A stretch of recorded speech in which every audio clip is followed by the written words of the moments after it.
마태복음 21장 12절로 20절까지. 예수께서 성전에 들어가셔서 성전 뜰에서 팔고 사고 하는 사람들을 다 내쫓으시고 돈을 바꿔주는 사람들의 상과 비둘기를 파는 사람들의 의자를 둘러 엎으시고 그들에게 말씀하셨다. 성경에 기록한 바 내 집은 기도하는 집이라고 불릴 것이다 하였다. 그런데 너희는 그것을 강도들의 소굴로 만들어 버렸다. 성전뜰에서 눈먼 사람들과 다리를 저는 사람들이 예수께 다가왔다. 예수께서는 그들을 고쳐주셨다. 그러나 대제사장들과 율법학자들은 예수께서 하신 여러 가지 놀라운 일과 또 성전뜰에서 다윗의 자손에게 호산나 하고 외치는 아이들을 보고 화가 나서 예수께 말하였다. 당신은 아이들이 무엇을 하는지 듣고 있어. 예수께서 그들에게 말씀하셨다. 그렇다. 주님께서는 어린아이들과 젖먹이들의 입에서 찬양이 나오게 하셨다 하신 말씀을 너희는 읽어보지 못하였느냐. 예수께서 그들을 남겨두고 성 밖으로 나가 베다니로 가셔서 밤을 지내셨다. 새벽에 성 안으로 들어오시는데 예수께서는 시장하셨다. 마침 길가에 있는 무화과 나무 한 그루를 보시고 그 나무로 가셨으나 잎사귀 밖에는 아무것도 없으므로 그 나무에게 말씀하셨다. 이제부터 너는 영원히 열매를 맺지 못할 것이다. 그러자 무화과 나무가 곧 말라버렸다. 이 본문을 보면 예수님께서 성전에 들어가실 때 모습은 조금 초라했습니다. 나귀를 타고 가셨으니까. 그리고 불과 따르는 무리도 몇 명 되지 않았죠. 군대가 사열하는 것도 아니었고. 그런데 예루살렘 성전에 들어가셔서 하신 행동은 굉장히 과격한 행동입니다. 어떻게 보면 유대의 율법으로 보면 하나하나가 다 어긋나는 행동인지도 모릅니다. 그래서 예수님께서 하신 일이 뭐냐면 성전 뜰에서 팔고 사고 하는 사람들을 다 내쫓았어요. 그리고 돈을 바꿔주는 사람들의 상을 뒤엎고 비둘기 파는 사람들의 의자를 뒤엎었어요. 정말로 과격한 행동을 하셨습니다. 그런데 그때 마침 아이들은 또 환호하는 거예요. 소리를 질렀습니다. 뭐라고 소리를 질렀느냐? 다윗의 자손에게 구원이 있을지어다. 호산나라는 게 구원이 있습니다. 다윗의 자손, 오시기로 하신 바로 이 다윗의 자손에게 우리의 구원이 있습니다 하고 찬양을 한 거예요. 이걸 보니까 대제사장들과 율법학자들이 화가 났습니다. 못 견디겠는 거예요. 아이들이 찬양하는 소리를 듣고. 예수님이 하신 행동도 과격했는데 아이들의 찬양이 화가 난 거예요. 그래서 듣지 못해서 예수님을 불러서 도대체 아이들이 뭐라고 하는지 당신은 듣고 있어 하고 이제 한판 붙은 겁니다. 예수님이 하신 이 행동으로 봐서는 기득권 세력을 둘러엎고 질서로 회복하는 엄청난 일을 저지른 것은 분명해요. 근데 만약에 정말 예수님이 혁명을 일으키시는 분이었다면 그 아이들이 찬양하고 사람들이 들고 일어나고 호응할 때 한가롭게 병을 고쳐주고 있으면 안 됩니다. 지금 그럴 시간이 없습니다.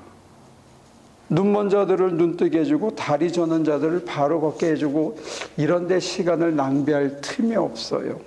지금 예수님이 하셔야 되는 거는 사람들이 호응할 때 이때를 기회로 삼아가지고 대제사장들을 결박하고 율법학자들을 한 군데로 몰아내고 성전 경비원들을 감옥에 가둔 다음에 당신이 대제사장이요 오시기로 한 왕이라고 선포하셔야 됩니다. 그리고 그 여세를 몰아서 헤롯궁으로 쳐들어갔어야 돼요. 그리고 이 시간을 불과 2시간, 3시간에 해치워서 해 떨어지기 전에 이걸 다 해치워야 되고 이렇게 해서 기득권이 되고 나면 빌라도는 은근히 뒤에서 거래를 해서 현실을 인정해주는, 이래야 쿠데타가 성공하는 겁니다. 그래야 예수님이 득세를 하고 좌편에 우편에 당신의 제자들을 앉힐 수 있게 되는 거예요. 그런데 예수님이 하신 행적이 수상한 게 뭐냐면, 둘러 엎으신 다음에 사람들을 다 내쫓고 그때 병자들이 찾아오니까 그 사람들을 고쳐준 것까지는 평소에 하시는 거니까 예수님 늘 그러셨으니까 하고 이해할 수 있어요. 그런데 문제는 뭐냐면,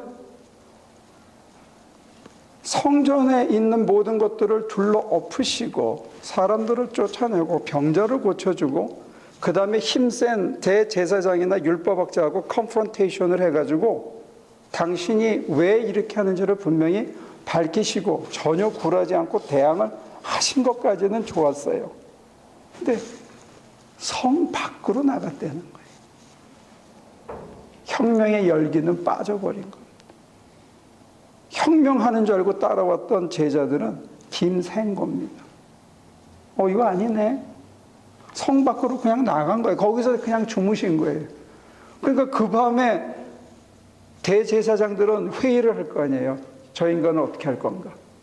그 성전 수비대는 다시 대우를 정렬할 거고, 다 지금까지 해온 그대로 다시 똑같이 더 든든하게, 더 튼튼하게 이렇게 대우를 전열을 정비할 텐데, 예수님께서는 한가롭게 베다니 성 밖으로 나가서 베다니에서 하룻밤 주무시고 아침에 일어나서서 일찍 새벽에 나오시는데 보니까 무화과 나무에 뭐가 있을까 해가지고 시장하셨던가 보죠.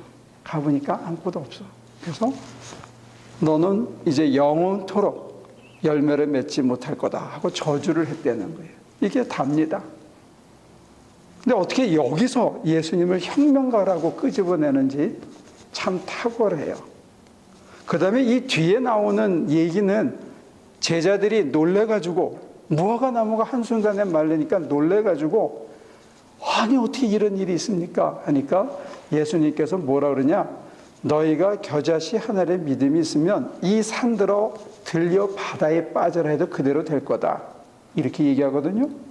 그러니까 또 보수주의자들은 뭐라 그러냐면, 무화과 나무 마른 삭간하고 이 산들어 바다에 빠져라 하도 될 거다, 겨자씨 하나의 믿음이 있으면. 그래서 겨자씨 하나의 믿음이 있으면 뭐든지 할 수 있다, 이런 식으로 본문을 살해하고 있어요. 혁명을 일으킨다고 얘기하는 것도 본문을 살해하는 거지만, 겨자씨 하나의 믿음이 있으면 너희가 뭐든지 구하는 대로 다 받는다 하는 것도 성서가 얘기하고 싶은 얘기하고는 전혀 상관없이 자기 마음대로 얘기하는 거예요. 근데 성경이 얘기하는 건 뭐냐? 예수님의 관심은 어디에 있었다? 혁명에 있었다? 아니면 어디에 있었다? 성전을 정결케 하는 데 있었다. 성전이 기도하는 집이 되기를 원하셨대요.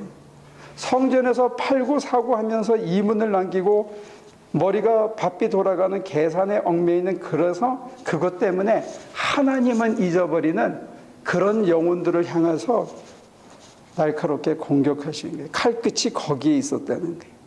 그리고 자기가 여기에 주저앉아가지고 대제사장으로 율법으로 뒷돈을 받으면서 살아가고 편하게 쉽게 살아가는, 그래서 예수님이 칭송을 받으니까 막 분하고 화가 나는 그런 어리석음을 향해서 칼날을 겨누는 거예요. 예수님의 관심은 전혀 딴 데 있은 것 같아요. 적어도 성경에 의하면. 성경이 얘기하는 예수님의 관심은 성전에 누가 살아있어야 된다? 돈 벌고는 계산, 얼마나 더 남길까 하는 잔머리, 그 다음에 내가 사람들에게 칭찬받고 싶고 영광받고 싶은 그런 허영심과 공명심, 이런 게 살아있어야 되는지, 정말 성전에 누가 살아있어야 된다? 예? 성전에 누가 살아 계셔야 되죠? 하나님? 성전에 누가 계셔야 됩니까? 그런데 진짜 성전은 뭐냐? 하나님께서는 나는 사람이 만든 전에는 머물지 않는다. 그러면 하나님께서는 사람이 만든 성전에 안 머무시면 어떤 성전에 머무시냐 이게. 하나님은 하나님이 만든 성전에 머무신다는. 그럼 하나님이 만든 성전은 뭡니까? 예? 사람. 예. 나 자신을 하나님이 온 우주를 지으시고 그 정점에서 그 마지막 파이널 스테이지에서 사람을 만들고 보기 좋았다고요. 그래서 바울은 로마서 8장에서 그렇게 얘기합니다. 하나님의 영이 우리 안에 거하시면 거기에 생명이 있다. 거기에 평화가 있다. 사람 안에 하나님이 영이 거해야만 진정한 생명이 있는 거고, 하나님은 동시에 누구 안에 거하시기를 원하느냐? 바로 저와 여러분 안에 거하시기를 원한다. 그런데 오늘날의 예배당에는 사람들이 예배당을 왜 가느냐? 거기 이문이 있으면 모인다. 나한테 유익이 있으면 모인다. 그냥 예배 드리러 간 김에 이것저것 한꺼번에 다 해치울 수 있는 곳이면 더 좋다. 온갖 잡생각이 다 끼어들어서 기도하러 가는 집에 온갖 잡것들이 다 나게 그렇게 만들어 놨다는 거예요. 어제 우리가 하나동산에 풀 깎으러 제가 갔는데요. 한 2달 안 됐죠? 지난번에 깎은 게. 근데 벌써 어느 년은 이만큼 풀이 자랐어.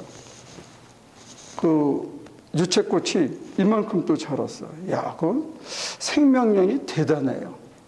그래서 어제 한 4사람이 그거를 한 2~50가지 다 깎았는데, 그 소방서가 왜 그렇게 귀찮게 하느냐? 그거 풀 깎으라고 그렇게 난리를 치느냐?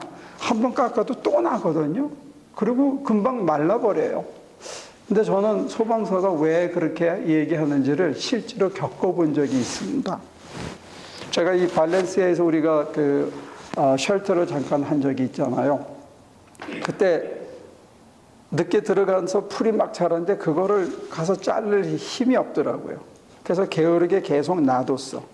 그랬더니 우리 예배당과 쉘터 그 뒤로 그 유채꽃이 이만큼 자라서 전부 말라서 노랗게 된 게 아주 이쁘게 잘 자랐어요.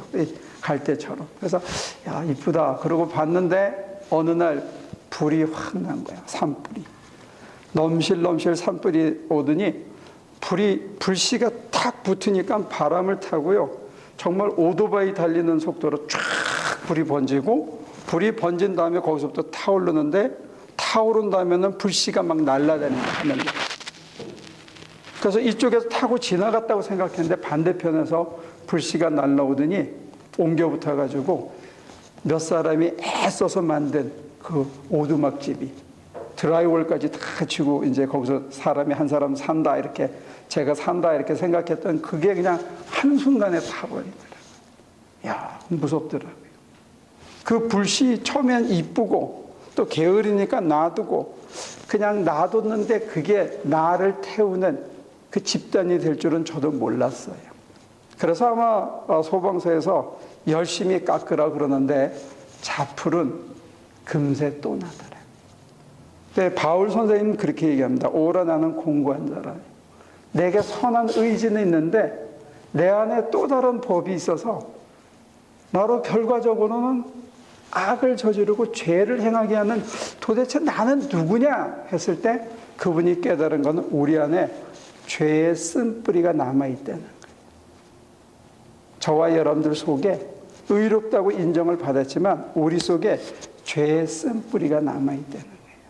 오늘 이 본문에 남아있는 죄의 쓴뿌리는 뭐냐면 공명심, 사람들에게 칭찬받고 싶은 명예욕, 그 다음에 어떻게 하면 좀 쉽고 싸게 편하게 갈까 하는 편의주의적인 것, 그 다음에 어떻게 하면 이문을 더 남길까 하는 이해타산들, 그리고 성전을 가로지르는 조금 더 편하게 살고 싶은 이런 것들이 뒤엉겨 있는 것들이에요.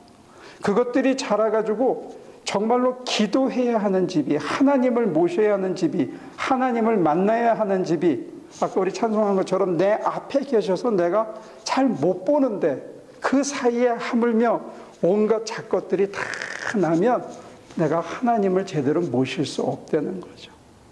근데 문제는 뭐냐면 그걸 방치하면 이것들은 처음에는 나한테 충동적인 힘이 있어요. 명예심, 그거 달콤하잖아요. 그래서 이렇게 나를 꾸미게 되죠.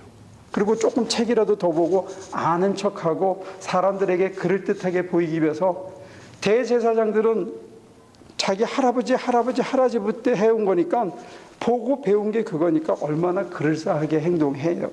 존경을 뽑기 위해서. 그 다음에 계산 장사하는 사람들도 하루 이틀 한 게 아니니까 어떻게 하면 이문 남긴다는 게 뻔히 다 알죠. 그게 꽉 머릿속에 있기 때문에 이 사람들은 뭘 못 봤냐? 하나님도 못 봤지만 성전에서 다리 저는 사람들, 눈먼 사람들, 아프고 연약한 자들의 눈물도 고통도 못 본 거예요. 하나님이 안 보이면 이것도 안 보입니다. 왜 자비를 행하고 가난한 자들을 위해서 없는 자들을 위해서 퍼주고 나눠주고 무릎을 꿇고 상처를 싸매줘야 되냐면 그 자들이 보인다는 사실은 내 속에 하나님이 계시다는 징표거든요. 내가 헌신과 봉사할 수 있다는 것은 내 안에 하나님이 살아계시면 눈이 밝아져서 보이기 시작하는 거예요. 다른 사람의 아픔이 안타깝게 느껴지기 시작하는 거예요. 내 속에 공명심으로, 허영으로, 편의주의로, 돈으로, 계산으로 꽉 덮여 있으면 가려져서 하나님도 안 보이고 상처받은 자도 안 보이는 거예요.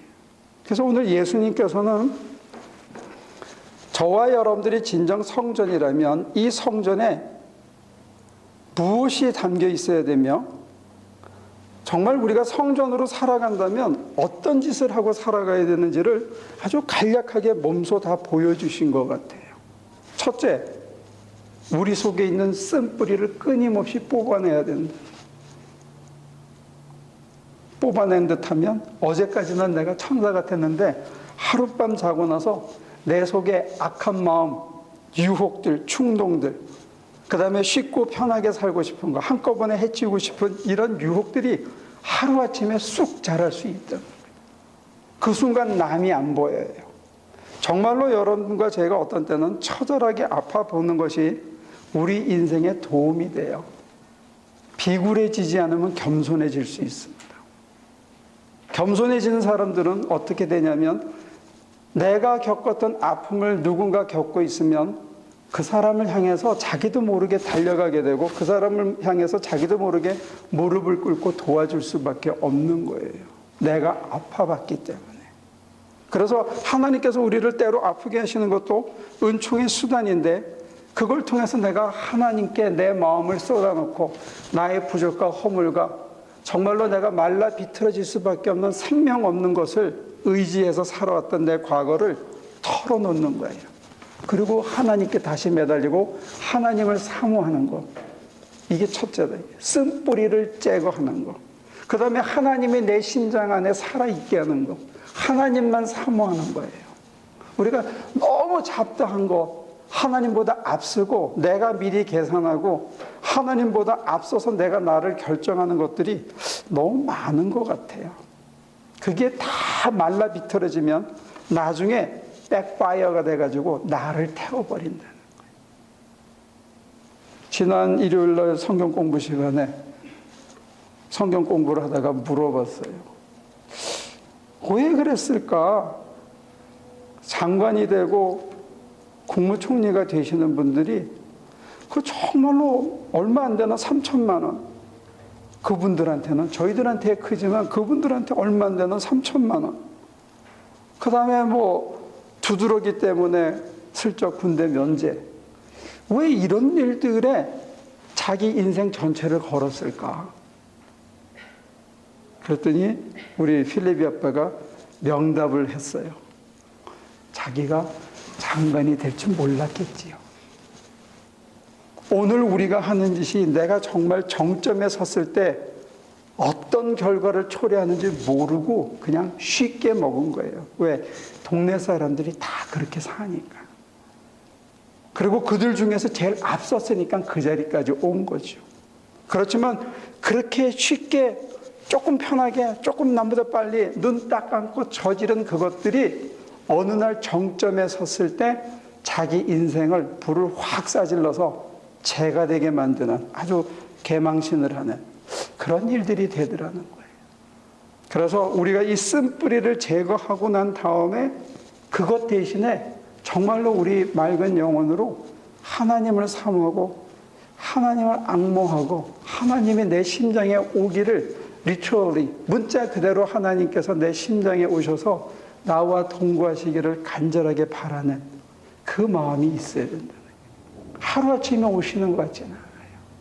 가까이 계셔서 나는 아직 못 만지고 못 느낄 수 있어요. 그러나 저와 여러분들의 타오르는 사모함이, 그 열망이, 그래 내 심장에 이제는 쓴뿌리가 아니라, 내 심장 안에 공명심과 사치가 아니라, 허영이 아니라, 충동이 아니라, 재미가 아니라, 내 속에 있는 어떤 이익이나 사사로움이 아니라 그거 다 뽑고 하나님만 계셨으면 좋겠다, 하나님으로 내 심장이 가득 찼으면 좋겠다는 열망이 있으면 좋겠다는 거예요.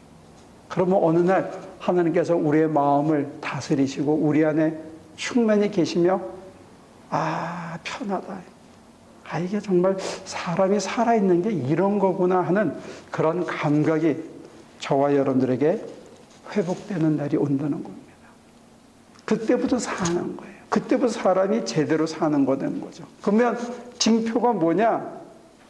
아픈 사람을 보면, 불쌍한 사람을 보면, 이 사람 내가 이거 주면 가서 약 사 먹을 텐데, 이런 계산 없이 그냥 도와주고 물이라도 한 그릇 주고 먹던 스낵이라도 나눠 먹고 하는 그런 자연스러운 인간이 조금씩 남의 아픔과 슬픔에 대해서 눈물이 퀭하게 돋고 내가 도와주지 않으면 안 되겠다는 마음으로, 야, 내가 굉장히 사람이 딱딱했었는데 언제부터 이렇게 흐물흐물해졌지? 사람 마음이 좀, 내가 봐도 내가 좀 흐물흐물해진 것 같아. 이런 변화가 있다는 사실이에요. 그러면 저와 여러분들이 어떤 의미의 진정한 축복을 받냐? 바울은 그렇게 얘기합니다. 하나님의 아들의 형상과 똑같은 모습이 되도록 예정하셨다. 누구를? 저와 여러분들을. 저와 여러분들이 누구처럼 된다? 하나님의 아들과 동일한 모습이 된다는 거예요. 하나님의 아들과 동일한 모습이 되기 위해서는 하나님의 영이 우리 안에 거하셔야 된다. 그래서 그분이 나를 인도하실 때 한가롭게, 정말 혁명의 그 정점에, 그 바쁜 와중에 이분은 뭘 하셨느냐? 사람을 가르치셨어요. 뭐가 바른 복음인지 가르쳐 주셨어요. 이 정점에 그분은 뭐 하셨나? 병든 자들을 고쳐주고 있었어요. 정말로 쳐들어가서 끝판을 내야 되는 상황에서 우리 주님은 뭐 하셨나? 제자들의 눈먼 눈을 뜨게 하기 위해서 정말 애꿎은 무화과 나무 하나를 없애면서 저 돌 위에 돌 하나도 남지 않는 거, 이거 마음 주지 말아요. 진정한 성전은 어디에 있다? 너희 안에 있다. 진정한 성전은 어디에 있다? 저와 여러분 안에 있는 줄로 믿습니다. 저와 여러분들이 진정한 성전이라면 저와 여러분 속에 누가 계셔야 되죠? 하나님이 계셔야 돼요. 아무쪼록 하나님을 사모하면서 하나님께서 내 안에 거하시는 그것을 앙모하시기를 바랍니다. 그리고 하나님이 거하시면 우리 안에 두 가지 변화가 있는데, 하나는 살아있는 것 같은 참 평강이 넘치고, 두 번째 외적인 변화는 아프고 힘들고 나보다 연약하고 나처럼 고통받고 있는 사람들을 보면 저와 여러분들의 손과 발이 자동으로 달려가게 된다는 거예요. 이걸 가로막는 힘은 없습니다. 그럼 바로 성령의 힘이시기 때문에.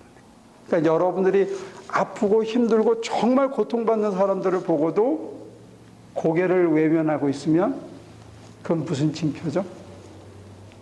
내 안에 하나님이 안 느껴진다. 이게 가치가 한 겁니다. Work of piety, work of mercy. 정말로 자비의 실천과 사랑의 실천과 하나님을 내 심장에 모시는 이 둘은 같이 가는 거다. 오늘 이 시간을 통해서 저와 여러분 속에 하나님의 영이 정말로 살아계시는 그 축복을 내가 손과 온몸으로 만지는 그런 은혜가 있으시기를 축원합니다. 그리고 그것이 자연스럽게 드러나서 아프고 힘들고 병약한 사람들을 정말로 마음에서 우러나서 도울 수 있는 저와 여러분들이 되었으면 참 좋겠습니다. 기도합니다. 우리 가까이 계신데 느끼지 못하고 보지 못했지만 언제나 한결같은 은혜와 한결같은 믿음을 어린 K를 통해서 찬미하였습니다. 우리 안에 살아계신데 우리가 이 순간에도 온갖 인간적인 생각과 염려와 근심과 또 재미와 충동으로 당신의 살아계심을 느끼지 못하고 살아가고 있습니다. 이 시간 회개하오니 우리 삶에 당신의 피를 쏟으사 그 모든 죄악의 쓴뿌리를 말라 비틀어지게 하시고 우리 안에서 진정 살아계셔서 이제는 하나님과 더불어 사는 삶의 기쁨과 맛을 누리고 사는 우리 하나교인들이 될 수 있도록 도와주시옵소서. 감사하고 예수님의 이름으로 기도합니다. 하나님이 지으신 가장 걸작품인 우리인데 또 우리를 하나님의 아들의 형상과 동일한 모습이 되도록 이미 예정하셨고 우리가 영화로워지도록 애쓰시고 우리 안에 늘 살아계셔서 우리를 인도하시는데 우리는 이것저것 가리는 것도 많고 하고 싶은 것도 많고 충동질하는 것도 많고 사람의 혼을 빼는 많은 유혹들 앞에 무력하게 넘어짐을 고백합니다. 이 시간 우리의 부족과 허물과 우리 힘으로 도저히 어떻게 해볼 수 없는 한계가 있음을 고백합니다. 주 예수여 우리를 도와주시옵소서. 우리의 이 무력과 우리의 할 수 없음을 또 우리가 수없이 넘어짐을 이 시간 고백하오니 이 쓴뿌리를 주님께서 잘라주시고 우리의 모든 것을 주님 앞에 다 맡길 수 있도록 도와주시옵소서. 우리의 허물과 죄와 병까지도 우리의 부족과 한계까지도 이 시간 다 내어 맡기기를 구합니다. 우리를 정결케 하여 주시옵소서. 우리를 정결케 하시고 이제 오셔서 우리 안에 좌정하시고 우리의 삶을 인도하시며 우리에게 새 힘과 새 지혜와 새 눈을 허락하여 주시옵소서. 그래서 우리 주변에 쓰러진 자들을 향해서 우리의 안타까운 손길을 내밀게 하시고 우리의 삶이 좁고 거친 길이라도 주님 가신 길 잘 따라갈 수 있도록 우리 발목에 새 힘을 더하여 주시옵소서. 이제는 우리 주 예수 그리스도의 은혜와 아버지 하나님의 크신 사랑과 성령의 힘 주심이 새롭게 주님 가신 길 따라가기를 갈구하고 주님처럼 우리의 모습이 온전히 거룩해지기를 사모하는 우리 하나님의 모든 성도들 삶 속에 지금부터 영원까지 함께 하시기를 간절히 축원하옵나이다.